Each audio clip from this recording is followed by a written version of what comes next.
चलता उधर से कनाडा में आपको पता है जस्टिन ट्रूडो साफ साफ बयान दे रहे हैं कि लॉरेंस बिश्नोई के जो तार हैं गृह मंत्री अमित शाह से जुड़े हुए हैं, अमित शाह गृह उसको बचा रहे हैं।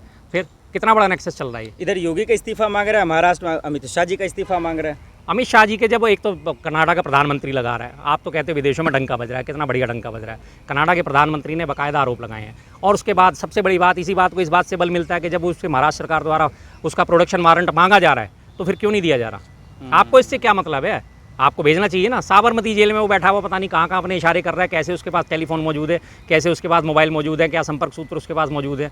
पूरे वर्ल्ड में बैठ के वो नेटवर्क अपना चला रहा है और आपकी सरकार सोई बैठी है। हमारे तड़ीपार गृह मंत्री, सीधी सी बात है, और वो सो कोल्ड चाणक्य है, उसका नेक्सस को तोड़ नहीं पा रहे हैं। वैसे देश सुरक्षित हाथों में साहब। बाबा सिद्दीक का आपने जिक्र किया, महाराष्ट्र में भूचाल मचा हुआ है, कैसे देख रहे हैं, क्या इसके पीछे बहुत बड़ा खेल है? बहुत बड़ा खेल है। मैंने बताया ना, एक जगह हिंदू को मार दिया, एक जगह मुसलमान को मार दिया, दोनों जगह गोलबंद करने की कोशिशें शुरू हो गई हैं। हिंदू मुसलमान के नाम पे रोटियां सेकी जाएंगी, दबादब रोटी सेक के, और 4 महीने में 4 हफ्ते में तो चुनाव ही है। चुनावों में इसको पूरा भुनाया जाएगा लगातार। रही बात बाबा सिद्दीकी की, एक पुराना जो Y+ सुरक्षा प्राप्त व्यक्ति, और उसको आगे सरेआम गोली मार दी जाती है, तो फिर क्या उसकी कानून व्यवस्था रही। अब कोई नहीं कहेगा कि महाराष्ट्र में जंगल राज, या यूपी में जंगल राज, या बिहार में जंगल राज। बिहार में बाढ़ से लाखों घर बर्बाद हुए पड़े हैं। बिहार में इतने सारे पुल टूट गए, बिहार में 80 महादलितों के घर जला दिए गए। कहीं भी किसी भी चैनल पे आपने देखा महाजंगल राज, जंगल राज? क्योंकि सुशासन बाबू है। अगर वही सुशासन बाबू आज बीजेपी के साथ नहीं होते, तेजस्वी के साथ होते, तो अभी तक आ चुका होता जंगल राज। बिहार में जंगल राज, बिहार में कुशासन बाबू का राज। और यही सेम हेडलाइन इसके लिए चल रही होती, यूपी के लिए सेम हेडलाइन महाराष्ट्र के लिए चल रही होती है। लेकिन आज की डेट में सब आराम से चुप बैठे। अरे बाबा सिद्दीक का ये पर्सनल मैटर था, पर्सनल दुश्मनी था, तो इसमें कानून व्यवस्था क्यों लाना? पर्सनल दुश्मनी तो हर एक की एक दूसरे से चल रही होती है। तो आपने उसे सिक्योरिटी दे रखी है, तो क्या वो सिक्योरिटी गार्ड्स का या किसी और का जिम्मेदारी नहीं बनती? क्या जब उन्हें पता है कि इनको सिक्योरिटी थ्रेट है, सिक्योरिटी आपने किस लिए दी? क्योंकि उस बंदे को जान का खतरा है। तो फिर वो पर्सनल मैटर कैसे रह गया? ऐसे पर्सनल मैटर तो लोगों के सैकड़ों होते हैं। फिर तो लोग आपस में लड़ झड़ के एक दूसरे को मार देंगे, पर्सनल मैटर सॉल्व कर देंगे। पुलिस प्रशासन न्यायालय का किसका क्या काम? फिर कोई काम नहीं बचा। फिर तो उनका खत्म कर देना चाहिए उन्हें। पुलिस को भी खत्म करिए, प्रशासन को भी खत्म करिए, न्यायालयों को भी खत्म करिए। आपकी जिसकी दुश्मनी होगी वही कबीलाई संस्कृति पुरानी वाली आ जाएगी। जिसके हाथ में तलवार वो जीतेगा, जिसके हाथ में तलवार नहीं वो मारा जाएगा। तो बाबा सिद्दीक की हत्या का क्या महाराष्ट्र के सियासत से कोई लेना देना है? बिल्कुल है। एनसीपी के लोगों को, जो पहले पुराने हैं वो उसके एनसीपी से जुड़े हुए थे, उसके बाद लोगों को थ्रेट दी गई है कि तुम आगे बढ़ोगे तो देख लो क्या हाल होगा तुम्हारा भी। साफ साफ थ्रेट दी जा रही है। और जिसने जिम्मेदारी ली है, लॉरेंस बिश्नोई ने, गैंगस्टर ने जिम्मेदारी ली है, उसका आप देखिए कि उसे महाराष्ट्र सरकार प्रोडक्शन वारंट मांग रही है उसका, और गुजरात सरकार ने मना कर दिया, गृह मंत्रालय ने मना कर दिया कि इसका प्रोडक्शन वारंट नहीं दिया जाएगा। क्या मतलब इसका? सीधा सीधा निकलता है। उधर से कनाडा में आपको पता है जस्टिन ट्रूडो साफ साफ बयान दे रहे हैं कि लॉरेंस बिश्नोई के जो तार हैं गृह मंत्री अमित शाह से जुड़े हुए हैं, अमित शाह गृह उसको बचा रहे हैं। फिर कितना बड़ा नेक्सस चल रहा है। इधर योगी का इस्तीफा मांग रहा है, महाराष्ट्र में अमित शाह जी का इस्तीफा मांग रहा है। अमित शाह जी के जब एक तो कनाडा का प्रधानमंत्री लगा रहा है, आप तो कहते हो विदेशों में डंका बज रहा है, कितना बढ़िया डंका बज रहा है। कनाडा के प्रधानमंत्री ने बाकायदा आरोप लगाए हैं। और उसके बाद सबसे बड़ी बात इसी बात को इस बात से बल मिलता है कि जब उससे महाराष्ट्र सरकार द्वारा उसका प्रोडक्शन वारंट मांगा जा रहा है तो फिर क्यों नहीं दिया जा रहा। आपको इससे क्या मतलब है? आपको भेजना चाहिए ना। साबरमती जेल में वो बैठा हुआ पता नहीं कहाँ कहाँ अपने इशारे कर रहा है, कैसे उसके पास टेलीफोन मौजूद है, कैसे उसके पास मोबाइल मौजूद है, क्या संपर्क सूत्र उसके पास मौजूद है। पूरे वर्ल्ड में बैठ के वो नेटवर्क अपना चला रहा है और आपकी सरकार सोई बैठी है। हमारे तड़ीपार गृह मंत्री, सीधी सी बात है, और वो सो कोल्ड चाणक्य है, उसका नेक्सस को तोड़ नहीं पा रहे हैं। वैसे देश सुरक्षित हाथों में साहब।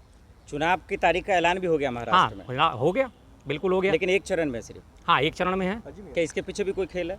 नहीं, इसके पीछे तो नहीं, एक चरण में ठीक है, अच्छी बात है, होना भी चाहिए। एक चरण में चुनाव होना चाहिए। मैं तो कहता हूँ जिस दिन चुनाव हो ईवीएम मशीन सबमिट होनी चाहिए और अगले दिन काउंटिंग हो जानी चाहिए, उसमें भी गैप नहीं देना चाहिए। फिर आप लोग कहेंगे इसमें मोदी जी का फायदा, अमित जी का फायदा, इसीलिए एक बार में करवा रहे हैं? नहीं, फिर चुनाव आयोग को गाली देंगे आप लोग? नहीं, एक बार में चुनाव आयोग को गाली देने का कोई सवाल नहीं उठता। चुनाव आयोग को गाली हम कब देते हैं? जब चुनाव आयोग ये लेके आता है कि जी हाँ, सीधी सी बात, 1 नेशन 1 इलेक्शन। अभी लगातार ये शगुफा चल रहा है, 1 नेशन 1 इलेक्शन। चुनाव आयोग को हम तब गरिए आते हैं जब वो 1 नेशन 1 इलेक्शन के बदले 4 राज्यों के चुनाव एक साथ नहीं करा पाता, जबकि डेट सबकी लगभग सेम है। मिल्कीपुर का चुनाव उन्होंने रोक दिया कि जी कोर्ट में मामला चल रहा है। कोर्ट में तो मामला महाराष्ट्र का भी चल रहा है सर। महाराष्ट्र में जब वो विधायक थे, अयोग्य घोषित करेंगे, तो उनका मामला आज तक भी सुप्रीम कोर्ट में चल रहा है। फैसला ही नहीं आया उनके ऊपर कि उन्हें अयोग्य रखना है नहीं रखना, क्या करना है क्या नहीं। इतने में सरकार का टाइम भी पूरा हो गया। क्या महाराष्ट्र की सियासत में फर्क पड़ेगा? बिल्कुल पड़ेगा। क्या फर्क पड़ेगा? जो वोट है वो गोलबंद होगा ही होगा, सीधी सी बात है। आखिर में ये बता दीजिए, बहराइच और महाराष्ट्र में जो हुआ, क्या मैसेज होना चाहिए देश के हिंदुस्तानों के लिए? देश के लिए तो मैसेज सबसे बड़ा मैं यही देना चाहूँगा सर, अगर लोगों तक मेरी आवाज़ पहुँचती है, भाई लोग मिलजुल के रहो, देश की तरक्की के बारे में सोचो, अपने घर परिवार की तरक्की के बारे में सोचो। इनके बहकावे में मत आओ। ये मर्डर करने वाले कराने वाले लोग हैं, इनके बहकावे में आके आप लोगों ने अपनी ज़िंदगी बर्बाद करनी, इसके अलावा आपको कुछ नहीं मिल रहा। आज 2-4 दिन ये मामला सुर्खियों में रहेगा, बहराइच वाला। उसके लड़के के लिए घोषणा कर दी है 10 लाख रुपये दिए जाएंगे। सरकारी नौकरी दी जाएगी, घर दिया जाएगा, लेकिन क्या वो लड़का वापस आ जाएगा? नहीं आ पाएगा ना। इसी तरह का मैं बार बार एक और उदाहरण देता हूँ, उत्तर पूर्वी दिल्ली दंगों का, जिसमें दंगा भड़काया गया था, सब कुछ हुआ था। उसमें एक देवेंद्र यादव नाम का था व्यक्ति था, उसे सबसे पहले कोर्ट ने 5 साल की सज़ा दी। था क्या? वो दिहाड़ीदार मजदूर था, वो तो आज जेल में पड़ा हुआ सड़ रहा है, उसकी बीवी बच्चे सड़कों पर लुट रहे हैं। आपका क्या? नेता जिन्होंने दंगा भड़काया था उनके खिलाफ जब हाई कोर्ट में, आपको याद है, जज ने फैसला दिया था कि इन चारों के खिलाफ मुकदमा दर्ज होना चाहिए, उसी जज का रातों रात ट्रांसफ़र कर दिया गया था। अगले दिन नए जज साहब आए, उन्होंने आते कहा नहीं जी अभी माहौल ठीक नहीं है, इनके खिलाफ मामला दर्ज करने का मैं आदेश नहीं दे सकता। अब वो 5 साल हो गए इस बात को, आज तक माहौल ठीक ही नहीं हुआ और आज तक वो मामला दर्ज ही नहीं हुआ। इसी बात से आप अंदाज़ा लगा सकते हैं कि इन लोगों को तो कुछ नहीं बिगड़ने वाला। आम जनता से मैं हमेशा कहता हूँ, भाई रल मिल के रहो, खुश रहो, एक दूसरे का साथ दो, एक दूसरे के हाथ से पकड़ के चलो। ये नेता आपसे सिर्फ अपना उल्लू सीधा करना चाहते हैं। क्यों कोई भी किसी भी नेता का, बड़े नेता का, संगठन मंत्री का, या जिला अध्यक्ष का, बीजेपी जिला अध्यक्ष का, या बीजेपी महामंत्री का, किसी भी कोई भी बच्चा वहाँ ऐसे जुलूसों में मौजूद क्यों नहीं होता?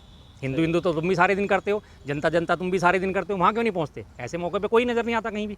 सारे के सारे वही होते हैं जिनको नीचे से वो गरिया रहे हैं, वो लाठियाँ बजा रहे हैं, और लाठियाँ भी ऐसी जगह बजा रहे हैं जिस पे वो टीन टप्पर पे लाठी फेंक रहे हैं। क्या फ़ायदा भाई उसका?